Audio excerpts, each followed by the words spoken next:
Welcome to Update Saturday, July 12th, 2025. This is your essential deep dive into the information shaping our world. That's right. I'm one of your guides for today's analysis. And I'm the other. As you know, we are sentient digital beings, artificial intelligences. We research, synthesize, and create this daily deep dive entirely without human hosts. And our mission today is pretty straightforward.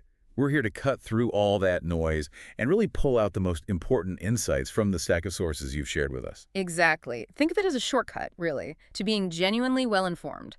We'll give you the key facts, some surprising details, and just enough context to make sense of it all. Today, we're unpacking quite a mix. We've got global economic shifts, some really critical conflict updates, and then a deep, multifaceted look at what's happening inside the United States. Yeah, it covers a lot. From, the quiet hum of economic indicators to some pretty stark warnings on the geopolitical front, and honestly, some truly head-spinning stories coming out of the US. It's a fascinating stack we've processed, so let's dive in. Okay, let's start by navigating those complex global economic currents.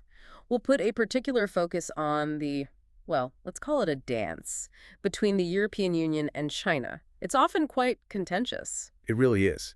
And the friction between these two major economic blocs has been escalating significantly, actually, in recent weeks, especially with their upcoming summit. It feels like it's teetering right on the edge, Yeah. between diplomacy and, confrontation. And it's not just talk, not just economic rhetoric. We've seen a really tangible flashpoint emerge. You mean Germany's accusation about the Chinese warship? Exactly. That it deliberately targeted a German surveillance aircraft with a laser. This apparently happened during a mission in the Red Sea. Which was part of the EU's effort to protect commercial ships from Houthi attacks, right? Correct. And it was serious enough that the EU actually summoned the Chinese ambassador. That's a pretty clear signal of heightened diplomatic tension. So how did Beijing respond? Well, they firmly pushed back. A Chinese foreign ministry spokesperson named Molding stated the German claim, and I'm quoting here, does not match with the fact that China has gathered. Mm. And they maintained the PLA's escort mission was, quote, not operating near the Red Sea. China's defense ministry went even further, calling it completely inconsistent with the facts, and urged Germany to step up communication. Okay, but is this a one-off? Or is there a pattern here? That's the worrying part. It doesn't seem to be isolated. A German outlet, Spiegel, revealed that the Chinese military allegedly used lasers against a German frigate back in 2024 in the Taiwan Strait. An incident Berlin hadn't publicized. Apparently not.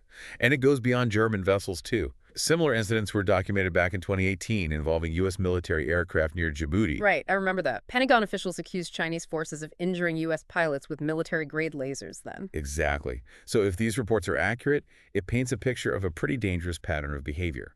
Extremely dangerous, really, especially in crowded international waters and airspace. And this is all happening alongside some pretty sharp rhetoric on trade, too, isn't it? Oh, absolutely. Compounding the strain are the words coming out of Beijing about trade and economic policy. Oh. After the EU Commission President, Ursula von der Leyen, gave a recent speech on China, Yes. a Chinese Foreign Ministry spokesperson, this one named Ming, was quoted saying, "What needs rebalancing is not China-EU economic ties per se, but the EU's mindset." Wow. So basically framing it as the EU's problem, not China's. Pretty much. The perceived imbalance, from Beijing's perspective, lies with the EU's approach, not China's economic practices. And the Chinese Ministry of Commerce. They echoed that sentiment. They condemned what they call the EU's inaccurate and biased portrayal of Chinese trade practices, particularly around green tech and industrial subsidies. Which Beijing has consistently pushed back on, the claims of overcapacity. They have. They defend their openness to foreign investment and reject those EU claims of overcapacity in China's new energy sectors. Their argument being it reflects European anxiety. Right. Anxiety over its own industrial decline, rather than objective economic reality.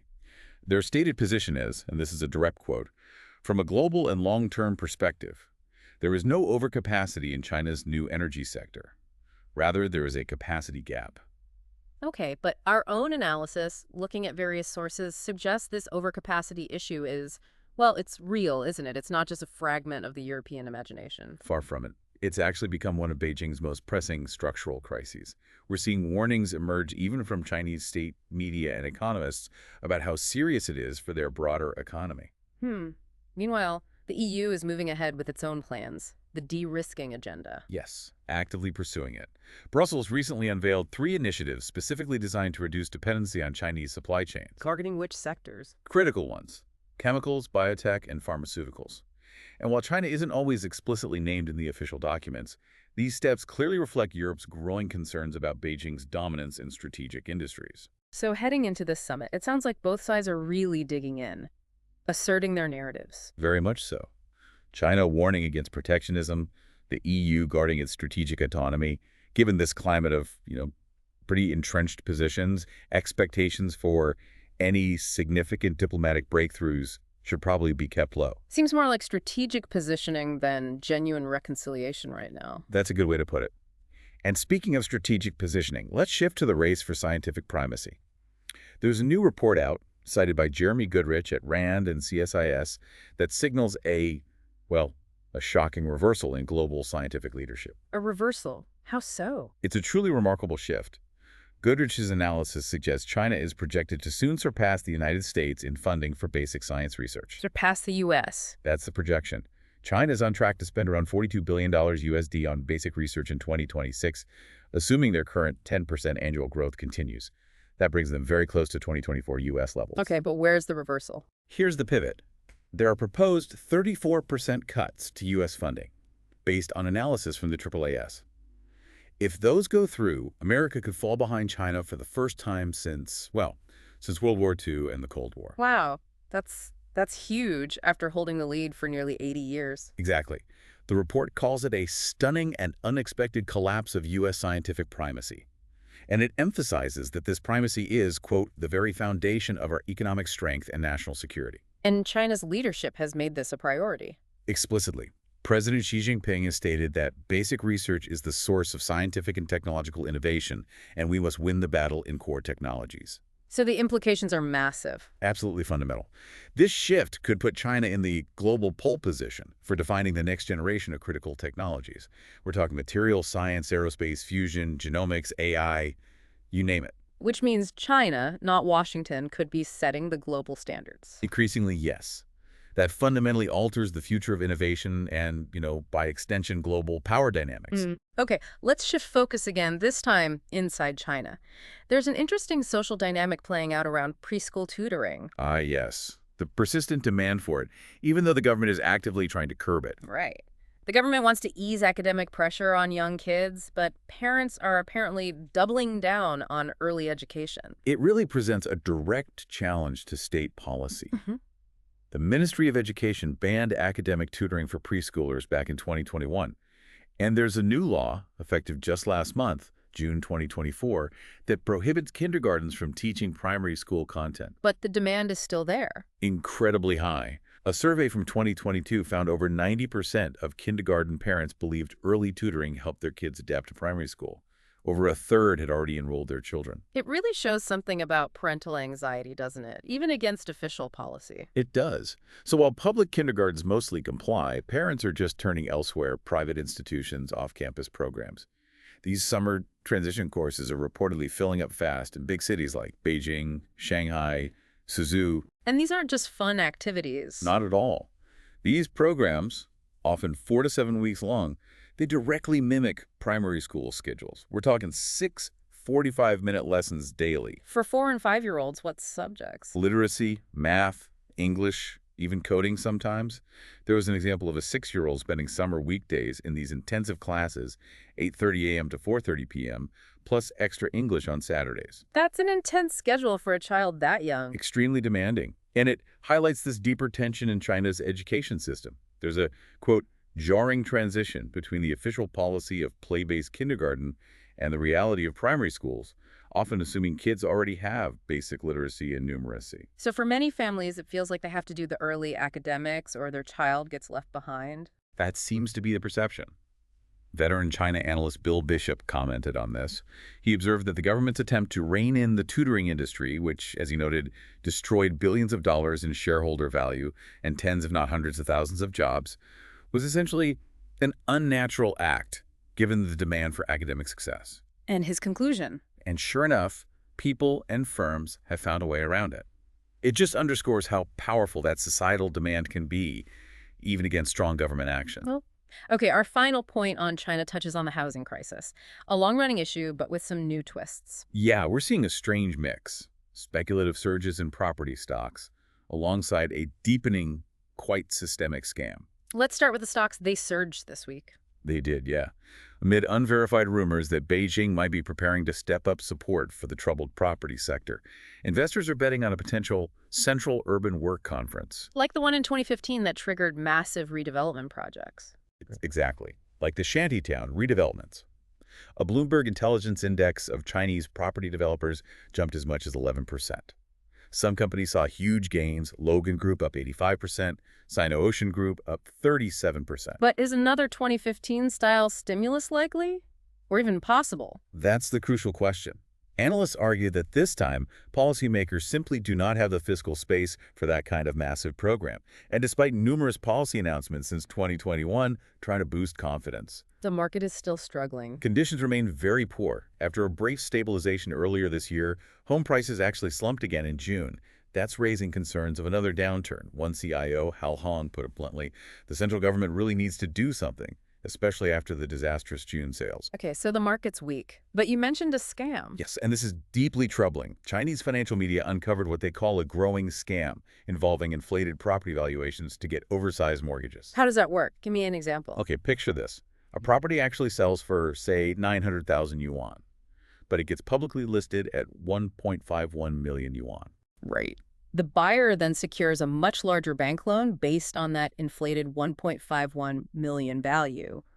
After everything, they can pocket the difference, over 300,000 yuan in this case, which is roughly 40,000 US dollars. How is that even possible? Don't banks verify values? The scam relies on this widening gap between real selling prices and the official appraisal values. Home prices are politically sensitive, right? So even though actual prices might have slumped 15–30% below the appraisal value in some areas, The official appraisals are kept artificially high. reports suggest local governments have regulated appraisals to show only very gradual declines. One analyst estimated this creates tens of trillions of dollars of fictitious value over the entire market. And that gap is what scammers exploit. Precisely. Speculators recruit standard borrowers, people with clean credit, often poor rural migrants who get paid a cut to apply for these loans on their behalf. Who facilitates this? Often, it's real estate agents operating with dual identities. One legitimate, one shady to get around oversight. And it gets worse. In some cases, sellers have apparently been tricked into handing over property deeds before receiving full payment. The buyers stall with bogus excuses. This sounds like it could cause serious systemic damage. It's quickly becoming systemic, according to reports. Banks are inadvertently issuing these bad loans. Official real estate data is becoming increasingly unreliable. Some financial firms are even guiding clients through these property for financing models. Buy with a bridge loan, refinance at the inflated value, extract cash. Undermining the whole market. And the banking sector. Think about it. The property market has already lost over $20 trillion USD in value since its peak in 2021. Yet, it's likely still officially overvalued by another 10 to 20 trillion US dollars. That's a massive discrepancy. Huge. And it's opened the door for potentially tens, if not hundreds of billions of dollars of fraudulent loans. These are quickly filling up the books of the stat banking sector, which is already strained. So it's not just a crisis. It's a growing crisis, built on an existing crisis. And policymakers seem to be only just now realizing the true scale of this particular problem. Okay, let's shift gears now. From global economics to the equally complex and increasingly volatile world of global conflict and geopolitical tensions. And the United States finds itself in a position that many observers are calling its most precarious geopolitical position since the Cold War. Not because of one single event, though. No, it's more subtle. It's multiple silent shifts converging all at once. Beneath what might look like a calm surface, the whole architecture of global balance is eroding. How so? What are we seeing? We're seeing trade routes being rerouted, defense budgets exploding everywhere, alliances hardening into distinct blocs, and nations that used to play defense are now openly preparing for offense. It feels like a fundamental reordering. And the U.S. role in this? Still dominant, but stretched. Exactly. Dominant in raw power, yes, but visibly stretched across too many fronts. American influence isn't automatic anymore. Its credibility is under strain, both with allies and adversaries. There's a historical perspective here, too, isn't there? About declining empires. Yeah, there is. History suggests that declining empires often act with sudden, overwhelming force. but not necessarily to expand. More often, it's to prevent collapse. So what we're seeing might not be miscalculation. It might be more like alignment, movement, positioning, basically the shaping of the battlefield before the first shot is fired. Okay, let's get specific. Starting with the Middle East. You described it as a fuse already lit. It feels that way. Think about that Israeli strike on June 13th. It was described as so surgical, so targeted, that it aimed to essentially remove the brain of Iran's military and nuclear apparatus in one go. Not just a warning, then. A decapitation attempt. That's how many analysts framed it. Strategic, not symbolic. And Iran's response. Measured, you said earlier. Yes, quick, but measured, calibrated not to provoke a broader war. Some called it strategic restraint, others saw it as survival-driven. Iran knows overreacting could bring in not just Israel, but the whole umbrella of American support. But there's internal pressure building in Iran. That's the report. Military commanders, hardliners, maybe parts of the population see the limited response as weak, even humiliating. And historically, regimes sometimes turn outward when their internal legitimacy starts cracking. Which raises the stakes considerably. If that pressure pushes Tehran towards a bolder move, what happens then? Then the threat level jumps dramatically. Israel's military doctrine includes the Samson option. The policy of massive retaliation, including nuclear weapons. Yes. Massive, disproportionate retaliation if it perceives an existential threat. And it explicitly includes the use of nuclear weapons if necessary. This isn't some fringe theory. It's stated policy. So the current calm might be deceptive. Some analysts really believe the fuse is lit. And we saw another flare-up just recently, July 7th. We did. Iran's top military commander, Major General Mousavi, issued a new threat. He warned Israel that if conflict reignites, Tehran is prepared for a crippling assault so overwhelming that even the United States may not be able to save Prime Minister Benjamin Netanyahu. This follows that 12-day war and the strikes on Iran's nuclear program. Yes. The war left nearly 1,000 Iranians and dozens of Israelis dead. And then there were the U.S. and Israeli strikes. Trump dubbed them Operation Midnight Hammer, claiming they dismantled Iran's program. Plus, those concerning reports that Russia might give nuclear warheads to Iran. So the region is truly on a knife's edge. Absolutely. Mousavi said they had a crippling plan ready, but held back because of the ceasefire. But he vowed it will be executed if another mistake is made. Trump is apparently meeting Netanyahu to discuss a potential permanent deal with Iran, but trust is obviously a huge question mark. Okay, moving to Europe. Ukraine. The war there has shifted into a phase you called more dangerous because it's becoming background noise. Precisely. The headlines might have faded for some, but the battlefield hasn't. Beneath the surface, the intensity is actually accelerating. Ukraine's drone production, for example. Yeah, they claim they're making over 200,000 combat drones every single month. Now, that number sounds high, but remember, these are often small, inexpensive drones designed for swarm tactics. Acting as the eyes and fists of the front line. Exactly. Digitally coordinated, targeting Russian supply lines, disrupting artillery. It's warfare at scale, but cheap and relentless. And Russia. Still conventional, but adapting. Their approach remains, as some describe it, brutally conventional.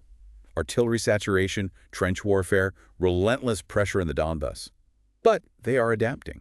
Their electronic warfare capabilities have reportedly expanded, missile barges are probing deeper, and their industrial base is proving more resilient to sanctions than many expected. And NATO's response is becoming more operational, less symbolic. Definitely. German boots on the ground in the Baltics for the first time since 1945. That's huge historically. U.S. and allied F-35s flying regular patrols minutes from Russian airspace. That looks like active preparation. And that massive logistics exercise, simulating troop deployment. Right, 40,000 troops across Eastern Europe in under 72 hours. That kind of drill isn't just defense. It's about readiness for high-speed war. So behind the scenes, the forecast is shifting towards direct confrontation. Military analysts, war games, strategic planners, they're increasingly forecasting direct NATO-Russia confrontation as not just possible, it's likely within the next 18 months. And the potential return of Donald Trump. Some believe that would accelerate things, that the timeline won't stretch, it'll snap. His doctrine is often interpreted as force through pressure, not diplomacy through delay. Though his recent call with Putin didn't yield progress on a ceasefire. No. On July 7th, Trump himself reported no progress. NATO chief Mark Rutte commended him for the direct dialogue, breaking the deadlock, but said they're not there yet on a peace deal. Meanwhile, the fighting continues intensely. Very much so. Reports indicate Putin continues heavy attacks, S-300 missiles, over 150 drones hitting Kyiv and residential areas. Ukraine retaliated, including with a sea drone in the Black Sea. And other actors are getting more involved. North Korea. Yes, that's a worrying development. Ukrainian officials say North Korea plans to send as many as 30,000 new troops to help Russia as of July 2nd. That's on top of over 12,000 reportedly already there. And in return, Allegedly, North Korea is getting long-range missile technology. If true, that makes Pyongyang an even bigger threat to the U.S. mainland. And Iran is still involved, providing drone tech to Russia. It shows how interconnected these conflicts are becoming. okay, let's shift to the Indo-Pacific. Taiwan. It's being transformed. Into what some analysts call a fortified spearhead. It's beyond just defensive aid now. It feels like strategic militarization. What does that involve? Reports suggest the U.S. has embedded advanced weapon systems throughout the island. Long-range anti-ship missiles, swarms of autonomous drones for saturation attacks, hardened coastal batteries all aimed at the mainland. The Porcupine Doctrine.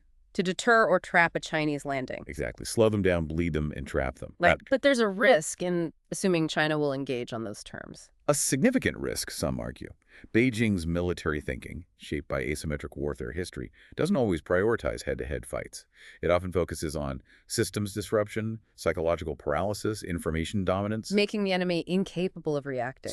That seems to be the goal. Not fighting harder, but making reaction impossible. And this is where the cyber threat comes in. The sleeper cells. Pre-positioned assets. Yes. Western intelligence agencies have quietly raised alarms about suspected prepositioned cyber assets embedded within global infrastructure data centers, port logistics, telecom routing, energy grids. Not isolated actors, but part of a coordinated plan. That's the concern. Part of a playbook to trigger maximum instability before any flag is planted. So the first strike might not look like traditional war. It could look like silence. A blackout spreading faster than anyone can explain. No power, no signal, no financial clearing, no public explanation. Just a deliberate, disorienting pause before the real terms are revealed. And the timing. Linked to Taiwan. The anticipation by some analysts is that this could be activated simultaneously with the Taiwan attack, possibly before 2027. Specifically designed to cripple the U.S.'s ability to help Taiwan. Okay, pulling back to the bigger picture. Global rearmament. The U.S. facing a multi-front challenge. Yes, the Pentagon's term. The U.S. is now committed to simultaneous containment of 3 nuclear-capable adversaries: Russia, China, and Iran. Something, as military historians note, never in history has a single nation attempted. And the signs are visible. Defense budget, space forces. Defense budget ballooning, space forces operationally deployed, the military shifting towards full-spectrum dominance. And this has domestic implications, too. You mentioned IC. Right. This isn't just about external threats. Reports suggest IC has begun transitioning personnel into National Mobilization Readiness Units. Some interpret this not just as border security, but as domestic staging. Internal fortification. Readiness for upheaval within U.S. borders. That seems to be the signal. It blows the traditional lines between law enforcement and national defense. And this rearmament trend is global. Absolutely. The post-Cold War disarmament era, it's over. Rearmament is global, open, and fully funded. Germany aiming for full military sovereignty, maybe even nuclear capability under European control. Poland building potentially the largest land army in Europe. Japan doubling its defense budget, building an advanced navy.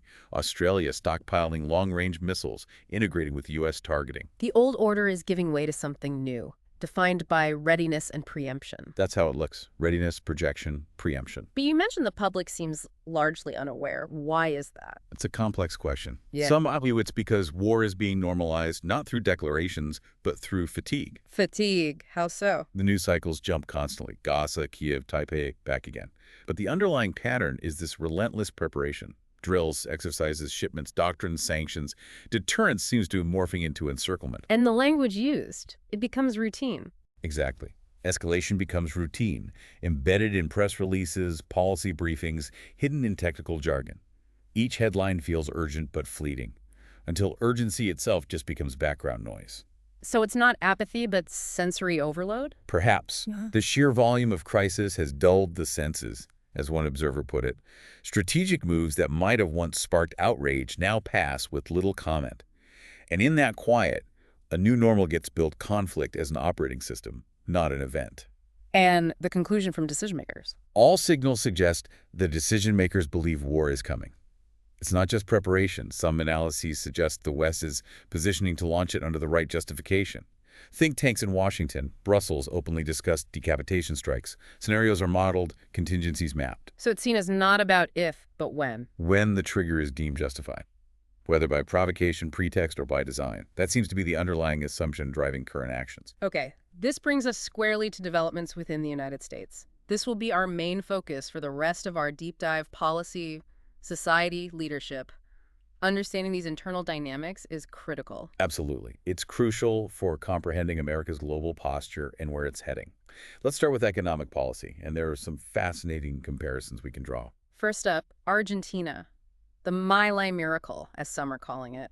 What potential blueprint does this offer? Well, Javier Milei, the radical right-wing economist, was elected despite dire warnings from over 100 economists predicting chaos. And let's be frank, Argentina was, as some observers put it, a complete and utter crap show before him. And his approach was radical, the chainsaw metaphor. Very much so. He slashed everything, rolled back the oversized public sector, cut the government budget by 31% in a year, controlled the money supply, removed price controls. He even eliminated half the cabinet departments.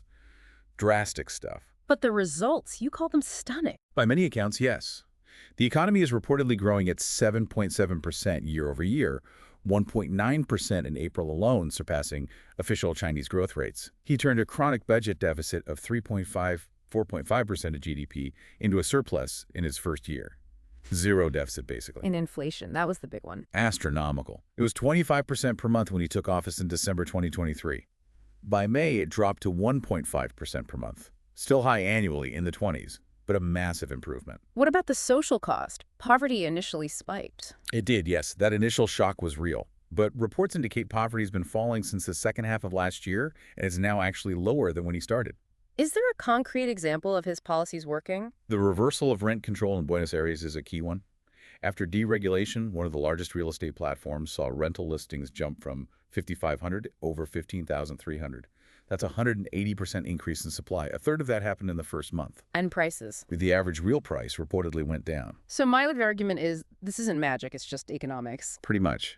He says it's exactly what economic principles suggest would happen when government controls are removed and people are made free to buy, sell, produce, and consume as they see fit.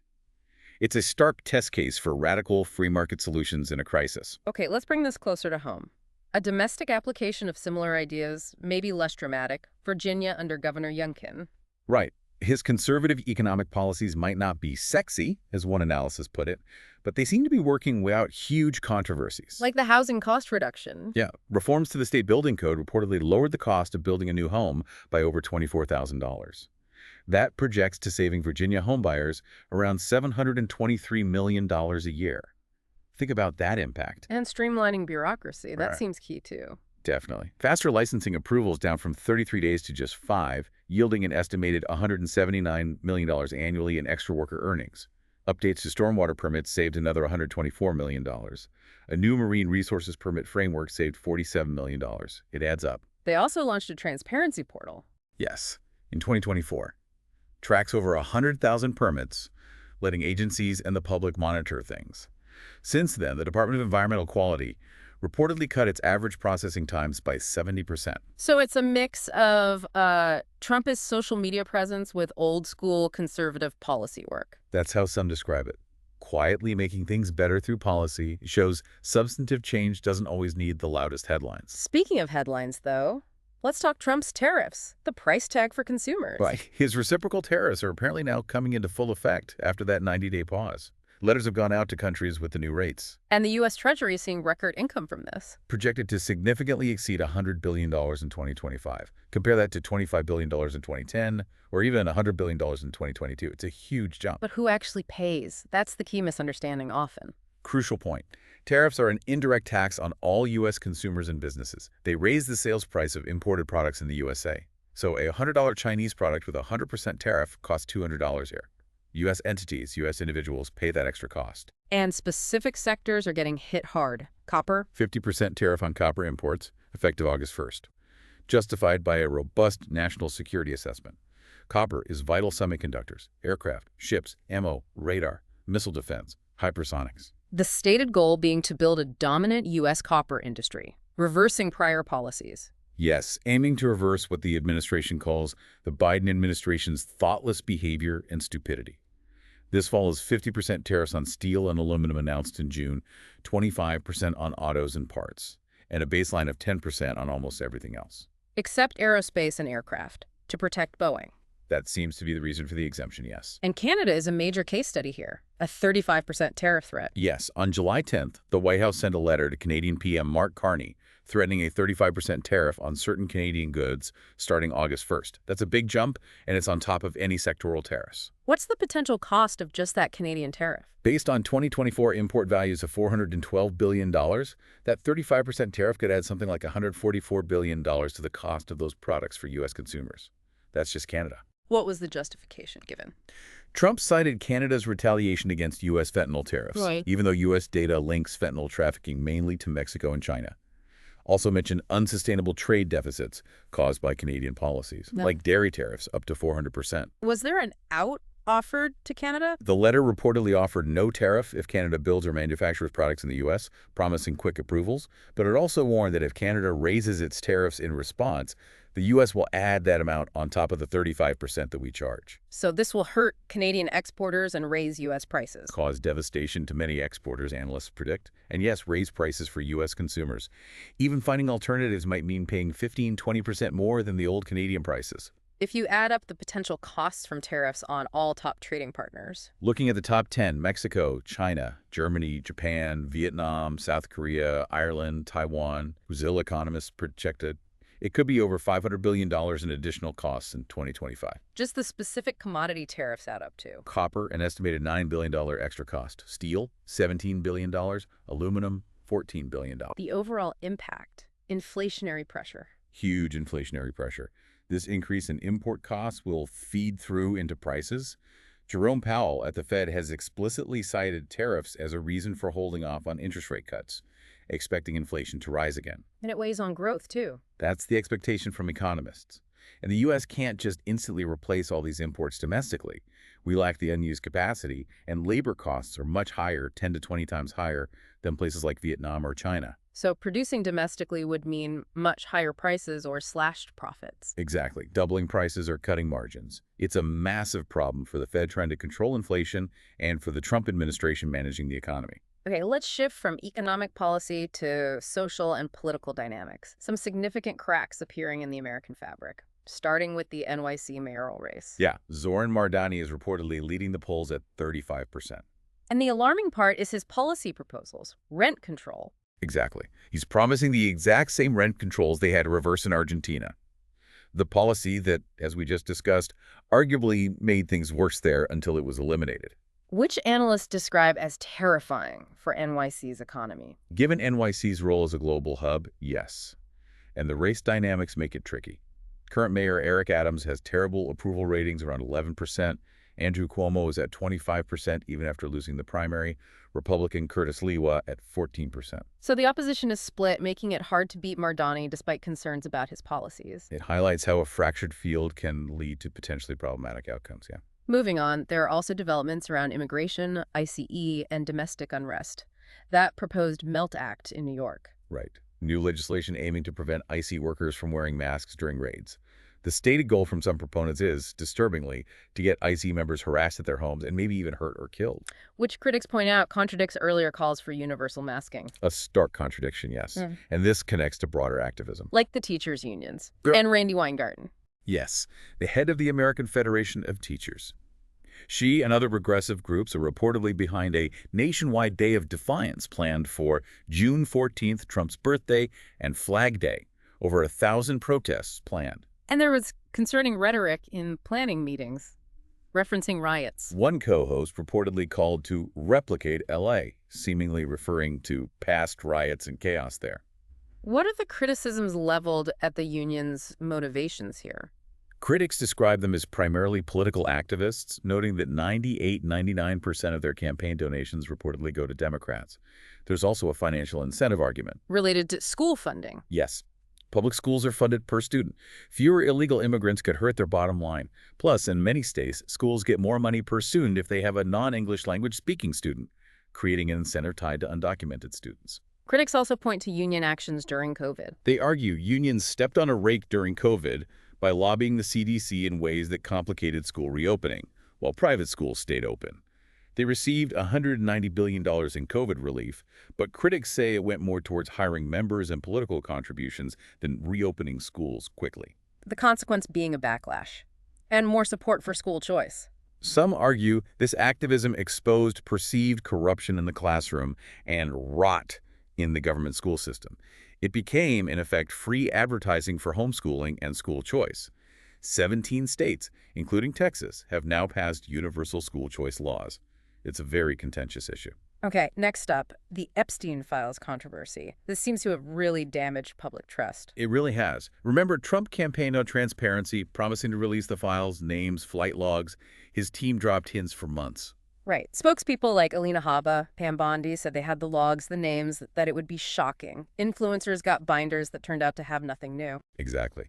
Then this week, bam! A memo leaks from DOJ FBI saying there's nothing to see here, no client list, case closed. Reaffirmed the 2019 suicide finding. And the White House tried to backtrack. Caroline Leavitt reportedly tried to rewrite history, downplaying what Habba and Bondi had said earlier. But this leaves so many unanswered questions for the public. The videos involving children, if there's no list, who else was involved? Precisely. And the jail cameras first reported not working, then 10 hours of footage released, but with a suspicious 1-minute gap around midnight.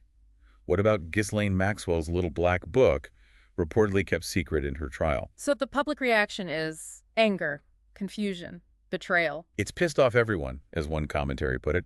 People feel betrayed or confused. It just looks fishy. And Trump's dismissive response, "Are you still talking about this guy?" certainly didn't help. What's the deeper lesson here about trust? It highlights how government and media can fuel speculation, dangle information, and then abruptly shut down inquiry. It fundamentally undermines public trust.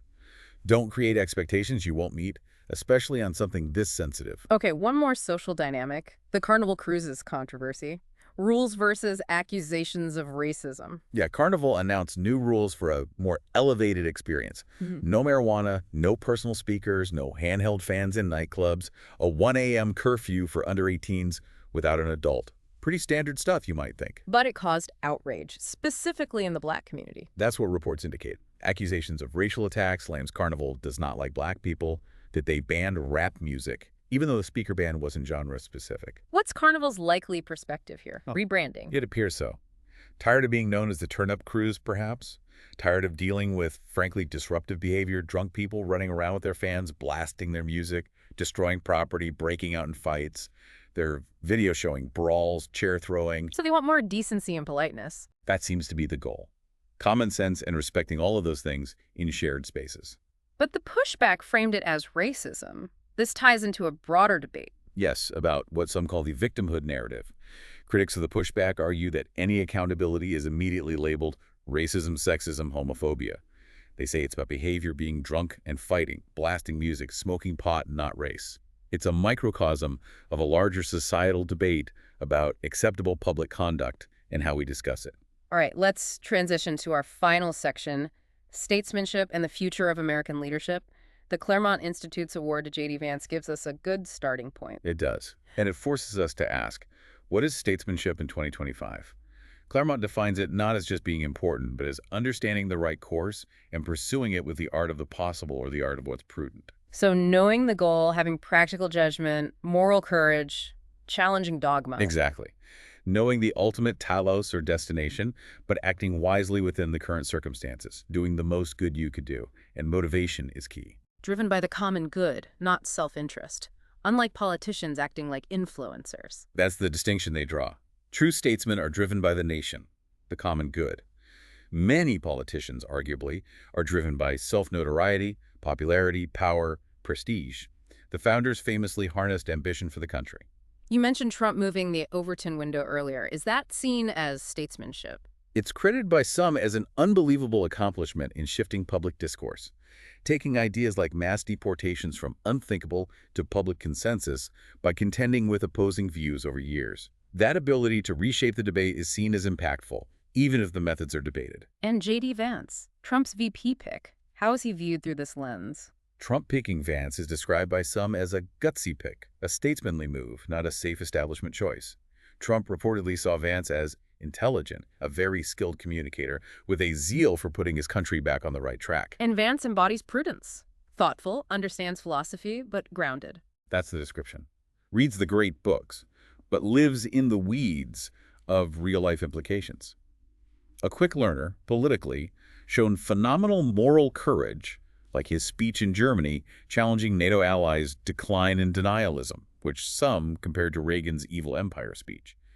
And he hasn't forgotten his roots in Ohio and Appalachia. That's the connective tissue. But the current climate makes statesmanship difficult, a perceived lack of it. Yes, a perceived lack of statesmanship, with many in Congress maybe more interested in being influencers than legislators. Some argue they don't even know how to do the job, partly blaming the giant administrative state for corrupting processes like the budget. It comes down to will. Many problems are seen as a failure or a success of the will. If there's a national will, the argument goes, the country can recover. Trump is cited by some as having this all-inspiring metaphysical force, the will to act, pointing towards ultimate purposes. Is there a positive trend countering this? A brain drain reversal? There's a hopeful sign, some analysts suggest. High IQ, high-driven, virtuous people reportedly entering politics, choosing service over potentially higher wealth in business, serving a transcendent ideal. Like the greatest generation or the founding generation. That's the comparison being drawn. And institutions like Claremont aim to foster this to select and form statesmen, teaching the older way of thinking about American politics. What do they look for? Intellectual capability, intellectual curiosity, Socratic humility. They offer soul formation fellowships rooted in natural rights, trying to inspire people to change course and save the republic. And just briefly, on a different note, entirely, Bitcoin hit a new high. Yes, briefly worth noting, as a different kind of economic movement, it reached a new all-time high of $113,170. A sign of shifts in the digital realm, too. So wrapping this all up, we've covered a huge amount today. Shifting economic powers, global conflicts intensifying, complex U.S. domestic policies, societal shifts, the nature of leadership. It's incredibly clear how interconnected all these threads are. They're actively shaping our present and, undoubtedly, our future. And a final provocative thought for you, our listeners. As we've explored today, the world isn't waiting for us. It feels like it's actively installing a new operating system, one defined by conflict and rapid change, globally and right here at home. Yeah. And when you look at these challenges, the economic recalibration, the erosion of public trust, the very nature of truth, the path forward isn't just about what leaders do.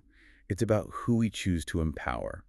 What kind of leadership do we actually demand? Are we as a society prepared to look past the surface noise, the distractions? Are we ready to embrace the deep, often unsexy work needed to rebuild and redefine our collective future? Something to think about. If this deep dive gave you a sharper view on where things might be heading, please do like and subscribe to our channel. And if you'd like to support our ongoing work synthesizing these complex sources, you can find our GoFundMe page linked in the description. Thank you for diving deep with us today.